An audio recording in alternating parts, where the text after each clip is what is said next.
He was 16 when his father died. That night did not feel special at first. The house was quiet. The clock kept ticking. His father had promised to return before midnight.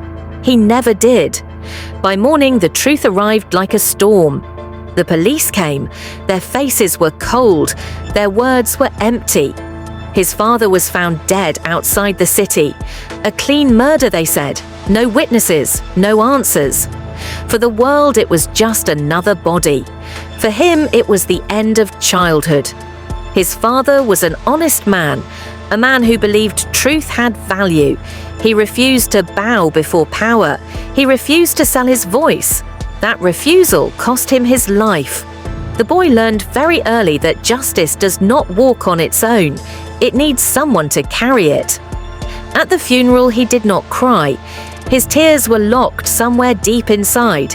He stood near the grave and watched the soil cover the man who taught him right from wrong. In that moment, something else was buried too. Fear left him. Innocence left him. Only memory stayed. Years passed slowly. Pain became fuel. Silence became a shield. He studied harder than anyone. He listened more than he spoke. He observed the world and learned how lies survive. The man responsible walked freely, powerful, untouched, protected by money and influence. Everyone knew his name, yet no one dared to speak it aloud. The boy grew into a man. He did not choose violence. He chose patience. He chose truth. He became a journalist because words travel where fists cannot. He learned that evidence is stronger than anger, that light destroys shadows. Every night he worked. He searched old files. He spoke to forgotten witnesses. He followed money trails. He recorded voices that trembled with fear. Many doors closed. Some opened quietly. There were moments when he wanted to give up. Moments when the weight felt too heavy. But then he remembered his father walking out of the house for the last time. That memory never let him rest. After 10 years, the story was ready. He released it to the world, not as revenge, but as truth. Every document was real. Every word was proven. The screen showed faces that had hidden for years. The city watched in silence. The reaction was immediate. People spoke. Old witnesses found courage. Authorities could no longer ignore the noise. The case reopened. The past returned with force. The man who believed himself untouchable stood in court. No smile this time, no protection, just truth standing across from him. They asked the journalist why he did it. He said he wanted peace. When the verdict was announced, the room was still. Life imprisonment, no applause, no celebration, only relief. That night he went to the grave. He sat beside it and spoke softly. He said justice came late, but it came true. He said the truth survived. This story was written in the year 2025. It was written for those who lost someone to silence. It was written to remind the world that revenge does not always need blood. Sometimes it needs patience. Sometimes it needs truth. I dragged my duffel bag up the stairs, desperate for my first sleep in 18 months. But my father and brother stood on the porch, holding beers like it was a party. Dad looked me dead in the eye and said I was homeless. I didn't scream. I just smiled. When they asked what was so funny, I told them the truth. That house they thought they sold was actually the one thing they never understood. My name is Malene Lee. I am 31 years old, a staff sergeant in the United States Marine Corps, and until about 10 minutes ago, I thought I was standing on firm ground. The cab driver had let me out at the curb, taking his tip with a nod that was more sympathetic than grateful. He had seen the way I looked at the house as we pulled up. It was a look of desperate, exhaustion-fueled longing. I had been awake for nearly 24 hours, navigating the logistical nightmare of military transport from Okinawa to Seattle, then a commercial flight to Nashville, and finally, the long, winding drive into the humid heart of Pine Hollow, Tennessee. I gripped the handle of my green duffel bag. It was heavy, packed tight with the few personal belongings I had not put into storage. But the weight felt good. It felt real. It was the only thing anchoring me to the earth as I stared up at the structure I had called home for the last 5 years. The house was a modest 2-story Victorian with peeling white paint and a wraparound porch that always seemed to catch the best of the evening breeze. I had bought it with my rainlessment bonus and a loan that took me 6 months of paperwork to secure. It was mine. Every creaky floorboard, every drafty window, every square inch of that overgrown lawn was mine. It was the one place in the world where I did not have to salute, where I did not have to inspect a uniform, and where I could just be Malene. But as I dragged my bag up the concrete path, the gravel crunching under my boots, the picture did not look right. The front door was not just closed, it looked barred. The curtains were drawn tight, which was strange for a humid Tuesday afternoon. But the real anomaly was the welcoming committee. My father, Dale Lee, was leaning against the porch railing. He was wearing his favorite faded trucker's cap and a t-shirt that had seen better days. His arms were crossed over his chest, a defensive posture I recognized from 1,000 bad childhood memories. Beside him, sitting on the top step with his legs sprawled out as if he owned the place, was my younger brother, Trent. Trent was holding a sweating can of cheap domestic beer. He looked up as I approached, a smirk playing on his lips that made my stomach turn. He looked like the cat that had not only eaten the canary, but had also sold the birdcage for scrap metal. The air was thick with the scent of cut grass and impending disaster. I stopped at the bottom of the steps, the duffel bag thumping against my calf. "Hey, Dad," I said, my voice rasping slightly from the dry, recycled air of the airplanes. I did not expect a party. Dale did not smile. He did not move to hug me. He did not even uncross his arms. He just stared at me with a look that combined pity with a strange, hard resolve. "Hey, Maddie," Trent chimed in, taking a loud slurp of his beer. "Welcome back to the good old US of A." I ignored Trent. I kept my eyes on our father. Something was wrong. My internal radar, honed by years of assessing threats in foreign environments, was screaming at me. The atmosphere was too staged. They were waiting for me. This was an ambush. "Where are my keys?" I asked, reaching into my pocket out of habit, even though I knew I had left my spare set with Dale for emergencies. Dale shifted his weight. He looked at Trent, then back at me. He cleared his throat, a sound that was more of a growl. "You do not need keys, Malene." I frowned, stepping up onto the first wooden step. The wood groaned under my boot. "What are you talking about?" "I am tired. Dad, I just want to go inside, take a shower, and sleep for 12 hours. Move." "I am serious," Dale said, his voice flat. He finally dropped his arms, but only to gesture vaguely at the property around us. "You do not live here anymore." I froze. My hand tightened on the strap of my bag until my knuckles turned white. I looked at the house, then back at him. I tried to process the words, but they refused to compute. "I paid the mortgage last week," I said slowly, articulating every syllable. "I have the bank notification on my phone." "Yeah, about that." Trent chuckled, crushing the empty beer can in his hand. "Banks are slow. Paperwork takes time to clear. But the deed that is done." Dale took a step forward, blocking my path to the door. "Listen to me, Malene. You are homeless." The words hung in the humid air like a physical blow. "You are homeless." I did not scream. I did not drop my bag. I did not burst into tears. My training took over. In the Corps, when you are hit, you do not panic. You assess the damage, you identify the enemy, and you execute a countermeasure. I stood perfectly still. My eyes scanned their faces. Dale looked defiant, chin jutted out, the look of a man who had convinced himself he was doing the righteous thing. Trent looked giddy, like this was all a hilarious prank or a lucky break at the blackjack table.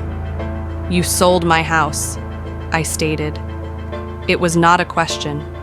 "We had to," Dale said, his voice rising, gaining the momentum of a rehearsed speech. "You do not know what has been happening here. Malene, you have been off playing soldier on a tropical island while we have been drowning. Playing soldier." The insult bounced off my armor without leaving a scratch. "Trent got into some trouble," Dale continued, gesturing to my brother, who tried to look solemn but failed miserably. Bad trouble. People were coming for him. Maddie, scary people. We needed liquid cash and we needed it fast. So you sold my house, I repeated, my voice dropping an octave. It is just a building, Dale shouted, his face flushing red. Family is flesh and blood. Family makes sacrifices for family. That is what we do. You were not even using it. It was just sitting here empty while your brother was fearing for his life. Trent nodded vigorously. Dad saved my life. Sis, you should be thanking him. He stepped up. He took charge. He used that power of attorney you left him, and he handled business like a man. I looked at Trent.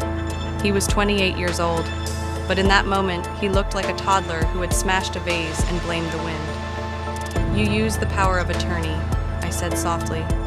The power of attorney. I had signed 3 years ago before my first deployment, a standard administrative measure. It was meant for handling mail, renewing vehicle registration, or dealing with minor repairs if a pipe burst. It was a tool for maintenance, not liquidation. It was legal. Trent sneered. Graham said it was watertight. Dad signed the papers. The money hit the account and I paid off the sharks. Boom. Done. We even made a little profit on top. Dad is holding your cut. My cut. The phrase tasted like bile. Who is Graham? I asked. Graham Rusk, Dale said, puffing out his chest. A real estate professional. He understands how to move things quickly. He understood our emergency. He found a buyer in 2 days. Cash offer, no inspections. Closed in 4 days. 4 days. A house sale usually takes 30 to 45 days. To close in 4 days meant they had practically given it away.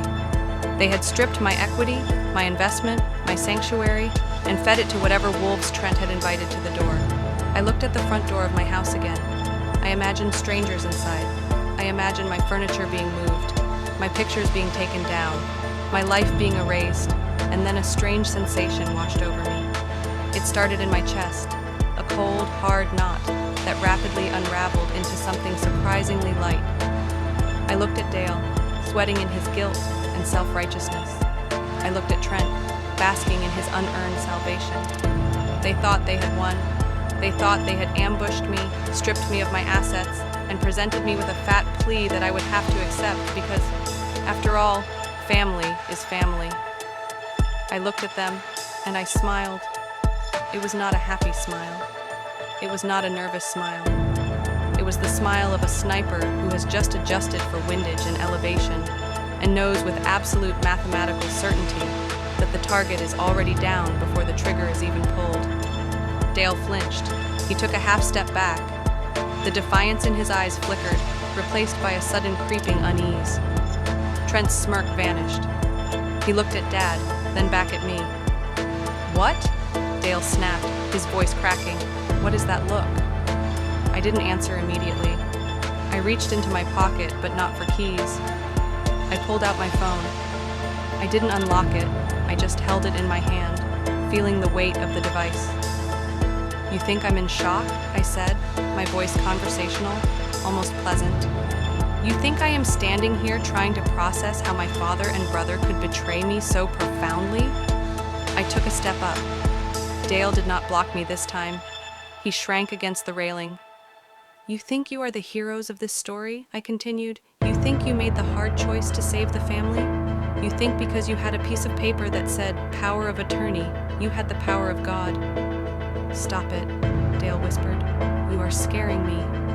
Malene, stop smiling like that. What are you laughing at?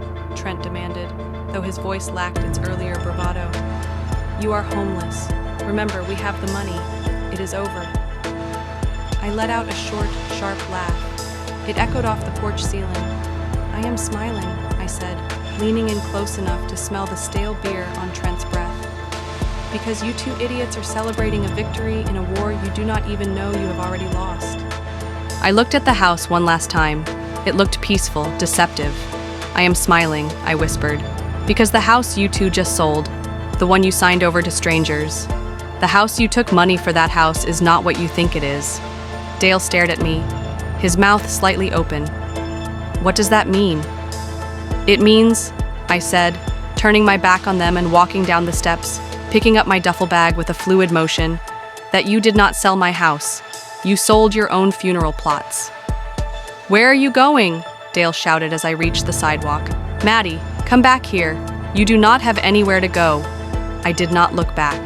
I did not stop. I walked toward the main road, the wheels of my bag humming on the asphalt. They were right about one thing. I was technically homeless, but I wasn't helpless. To understand why Dale and Trent were already doomed, and why that smile was the only appropriate reaction to their betrayal, I have to take you back, not far, just 3 months, back to a humid night in Okinawa, to a cramped barracks room, and to a single email notification that caused the floor to drop out from under my world. That was the moment the war really started. They just didn't hear the shot. The air in Okinawa does not feel like air. It feels like hot soup. It is a thick, humid blanket that clings to your skin the moment you step outside the air-conditioned barracks. A constant reminder that you are on a subtropical island thousands of miles away from the crisp, cool evenings of Tennessee. For the last 3 months, my life had been a rhythmic cycle of sweat, discipline, and exhaustion. I was a staff sergeant, and that meant my days were consumed by the needs of my Marines. The endless logistics of unit readiness and the physical demands of maintaining a combat fitness standard that did not care if you had slept 4 hours or 8. I spent my days shouting over the roar of engines, and my nights staring at the ceiling of a room that smelled of industrial cleaner and boot polish. To keep myself grounded, I had a ritual. Every Tuesday and Friday evening, which was early morning back in Pine Hollow, I would call home. These calls were my anchor. They were the invisible tether connecting me to the world I was fighting to protect, and more specifically to the white Victorian house with the wraparound porch.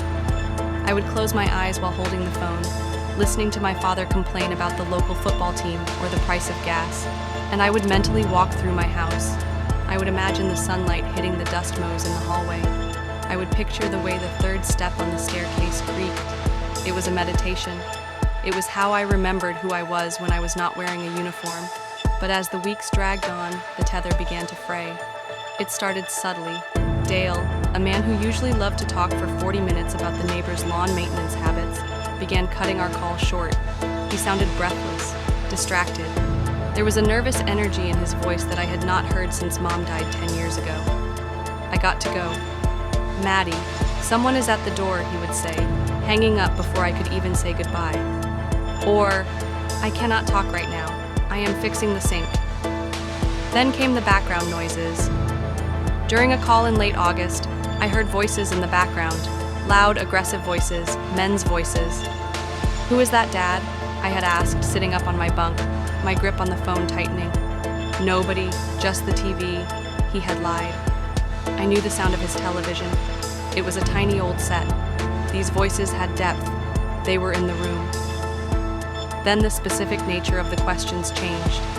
Instead of asking how I was or when I was coming home, Dale started asking about logistics. When does the direct deposit hit this month? He asked once. Are you getting that hazardous duty pay for this rotation? He asked another time. I brushed it off at first. Dale worried about money. That was his nature. He was a retired factory worker, living on a pension that never seemed to stretch far enough. I told myself he was just being a dad, worrying if his daughter was financially secure. But then the bomb dropped. It was a Tuesday in September. The connection was fuzzy, but I heard him clearly enough. Trent is staying here for a bit, Dale said, his voice dropping to a murmur, as if he did not want the walls to hear. My stomach turned over. Trent, my brother, was not evil, but he was a Category 5 hurricane of bad decisions. Trent did not just have bad luck. He manufactured it. He had a gambling problem that he called an investment strategy and a history of borrowing money that vanished into black holes. If Trent was staying for a bit, it meant he had burned every other bridge in a 50-mile radius. It meant he was hiding. Dad, listen to me, I said, my voice switching from daughter to sergeant. Do not give him money. Do not sign anything for him. If he is in trouble, tell him to call me. He is fine. Maddie, Dale snapped, defensive now. He is your brother. He just needs to get back on his feet. The family helps family. That phrase, family helps family. It was the weapon Dale used to silence all logic. I hung up that night with a feeling of dread that I could not shake. I lay in the dark listening to the hum of the dehumidifier, and my mind drifted to a document stored in a fireproof box in Dale's study, The Power of Attorney. I had signed it 3 years ago, right before my first long deployment. It was a standard precaution. The JAG officer at the time had recommended it. You need someone to handle your affairs if you are in a coma, or if a pipe bursts and the insurance company needs a signature. He had said I had trusted Dale. He was my dad. He was stubborn and sometimes foolish, but he was honest. I had explicitly told him this is for emergencies, this is for maintenance. I never imagined that the emergency would be Trent and the maintenance would be the demolition of my life. The silence from home grew heavier after that call. I texted, I called, no answer. Just the hollow ringing that eventually clicked over to a voicemail box that was full. Then came the text message. It was 3 days before I was scheduled to rotate back to the States. I was packing my gear, feeling that mix of exhaustion and adrenaline that comes with going home. My phone buzzed on the metal desk. It was from Dale. No hello, no safe travels, just 6 words. Call me before you come back. I stared at the screen. It was not a request, it was a warning. It read like a barrier being erected. Why would I need to call before I came back? I was coming home. I had a key. I tried to call him immediately. It went straight to voicemail. I called Trent. His phone was disconnected. That night, the humidity in Okinawa broke into a violent thunderstorm. Rain lashed against the barracks windows like gravel. I could not sleep. I sat at my small desk, the glow of my laptop screen the only light in the room. I was checking my personal email, clearing out junk, preparing for the digital silence of the flight home. And there it was. It was stuck between a promotional email for protein powder and a newsletter from a veterans association. A generic automated subject line that I almost deleted without thinking. Property activity notice. Pine Hollow. My heart hammered against my ribs.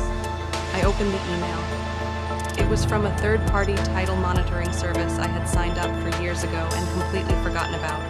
It was a free service, usually just sending spam about refinancing rates, but this was not spam. Alert title transfer pending.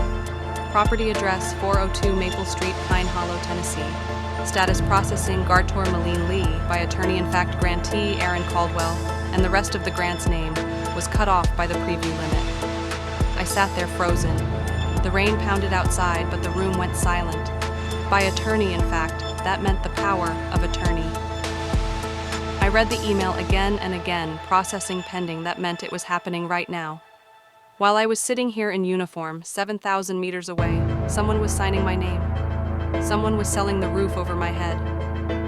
I did not scream. I did not throw the laptop. A cold clinical clarity washed over me. This was an attack. I grabbed my phone and dialed Dale again. The phone rang and rang and rang. I could picture him sitting in the living room, watching the phone light up and choosing not to answer. I could picture Trent standing over him, telling him to let it ring. I dialed Trent's number again, knowing it was dead, just to punish myself. I looked at the timestamp on the email. It was dated 2 days ago. In the world of real estate, 2 days is a lifetime. But processing meant the deed had not been recorded yet. Or maybe it had, and the system was lagging. I needed eyes on the target. I checked the time. It was 8 o'clock in the morning in Okinawa. That meant the legal assistance office on base would be opening in 10 minutes. I did not wait. I threw on my uniform. I did not bother with perfect grooming standards. I laced my boots with a speed that came from muscle memory and rage. I marched across the base. The rain soaked me instantly, plastering my shirt to my skin, but I did not feel it. I walked past the Masal where Marines were eating breakfast. I walked past the parade deck. I walked straight to the nondescript beige building that housed the base legal services. I was the first person through the door. A young corporal at the front desk looked up, startled by my wet appearance and the intensity in my eyes. "I need to speak to a legal assistance attorney," I said. "Now, do you have an appointment?" "Staff Sergeant?" he asked, reaching for a clipboard. "I do not have an appointment," I said. leaning over the counter. I have a felony in progress. 5 minutes later, I was sitting in a small, windowless office across from a civilian attorney named Mr. Henderson. He was a tired-looking man with coffee stains on his tie, but he listened. I laid it out for him.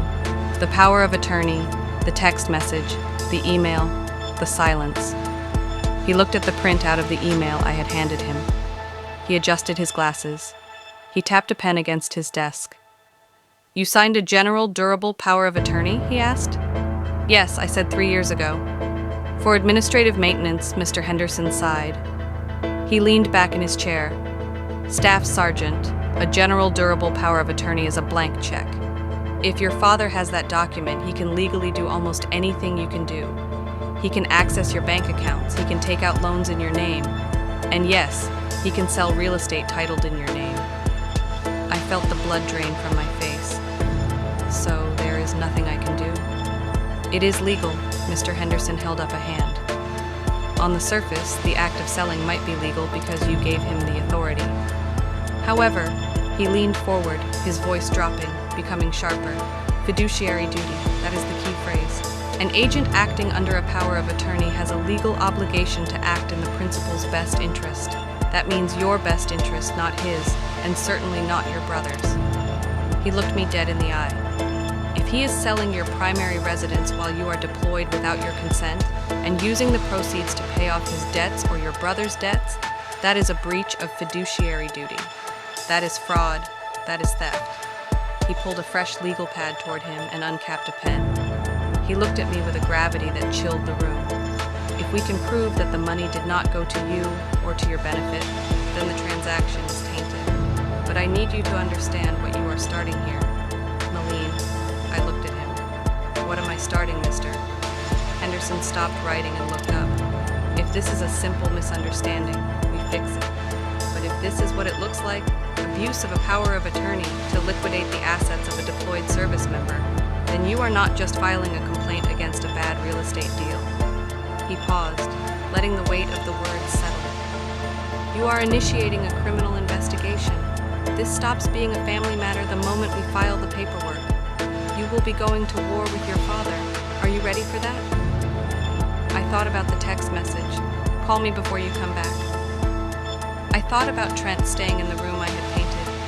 I thought about the house. I looked at Mr. Han Henderson. "They sold my home while I was serving my country." I said, my voice steady. "They declared war on me first. I am just returning fire." Mr. Henderson nodded once. "Then let's get to work." That was the moment I stopped being a daughter and started being a plaintiff. But even then, sitting in that office, I did not know the half of it. I did not know about Graham Rusk. I did not know about the fake notary. And I certainly did not know that the house itself held a secret that would turn their quick cash grab into a prison sentence. I walked out of that office with a plan. But first, I had to get home. I had to let them think they had gotten away with it. I had to let them smile on that porch because the most dangerous trap is the one you do not see until it snaps shut. Mr. Henderson had given me a weapon, but it was not a rifle. It was a checklist. He had leaned across his desk, his eyes magnified by his spectacles, and told me that anger was a luxury I could not afford. Anger makes mistakes. Anger tips your hand. If I wanted to stop what was happening, or at least survive it, I needed to turn myself into a bureaucratic machine. I had to become an auditor of my own betrayal. Go to the County Register of Deeds website. He had instructed, his voice low and clinical. Request everything: the deed, the closing disclosure, the wire instructions. Do not email your father. Do not text your brother. You are gathering intelligence.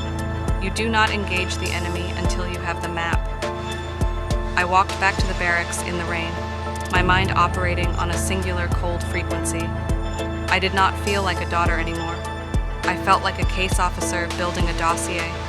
The internet connection in the barracks was sluggish, struggling against the storm outside and the load of 1,000 Marines trying to stream movies.